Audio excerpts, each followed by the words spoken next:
I'm Brody Clarke. I'm a forward for the Edmonton Stingers. Oh, Brody Clarke just flushed that! And I was a second-round pick in the inaugural 2019 CEBL Draft.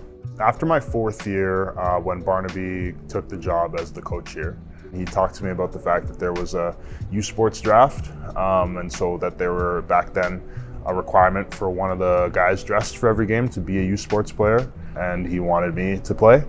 So I agreed with some stipulations because I had an internship as well that was very important to me. So I was basically working my 9 to 5 and then hopping on the LRT and coming up to Expo for practices every day to be the U Sports guy, and I played in the home games. But I didn't realize whether or not I was going to belong. I felt like I would just figure it out on the fly. I didn't have, any certainty that I would be a professional later on in basketball. I just thought, okay, well, here's a chance to see how I stack up against the big boys. And so it ended up being a really good learning experience for me. And then I was able to take that experience back to my 5th year at U of A the following season. Yeah, I think the first season, very much so, it was just understanding the nuance of being able to make those decisions. That was like a big thing I had to kind of focus on over the next year. And then I suffered a bit of an injury in my 5th year, and as a result didn't play as many games in the U Sports season. But at the time, Coach Smalls already told me he wanted me back for the second season. And then that year we went into the bubble, and what it really came down to was how quickly can you implement what the coaches are telling you to implement. Really just like, for example, you come into a practice and you're told we're guarding a ball screen this way. You better guard it right the first time because that's the only chance you get. And if you didn't guard it right the first time, you're probably not going to play that night. So it's like there's not as much time to learn and grow over the course of a week or something leading up to a game or a specific opponent. It was like, you better know what we're talking about. We're going to fall behind. And so that was where I really started to understand that when you're a pro, it's your job to study the game on a consistent basis, whether that's studying your own game, studying your opponents. There's so much more time that needs to get put in behind the scenes to make sure that you're able to just compete at that level.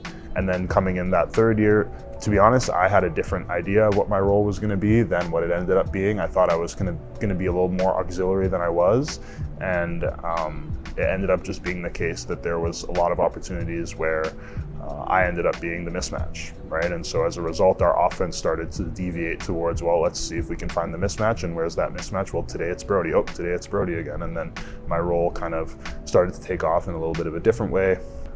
Getting to have that year though, and still playing with Jordan and getting to sort of take on more responsibility while also knowing that there's a guy here who's done it all, seen it all, and won it all, to kind of help me along the way, understanding what's important, what's not throughout that process was really big, because I knew that in order for us to get back to kind of winning ways, I was gonna somehow have to be at the center of it regardless. And here I am trying to figure that out still. Obviously, it's not as easy as the guy makes it look. And in addition to that, I felt like I then went away in between the 2 Stingers seasons to play in Poland, and I really upped my ability. I became a better shooter. I felt a lot more confident, slinging passes and handling the rock a bit. My main piece of advice would be take full advantage of the access that you're gonna have this summer. I think that it's one thing to get the opportunities and be ready to step on the court and contribute, but the reality is there are 3 U Sports guys coming in, there's 12 people on the roster, and there's a whole bunch of guys who have been doing this for years and years as pros and are getting paid big money to show up and perform, and you have to, stand out against that and try to find ways to improve, despite the fact that you maybe won't get in every single rep in practice, and you likely won't get in every single minute of every single game. But it's like, are you there early?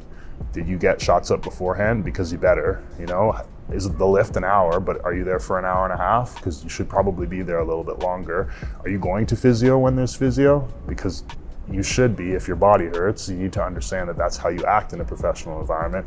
And then, staying late after practice, making sure that you're asking questions on the side, understanding what we're trying to accomplish conceptually on the court. It's all the little things that kind of add up over the course of a summer that hopefully they can then bring back to their programs and make them a better player the following season. But the reality is, if you're not taking advantage of that, well, you're setting yourself up for failure.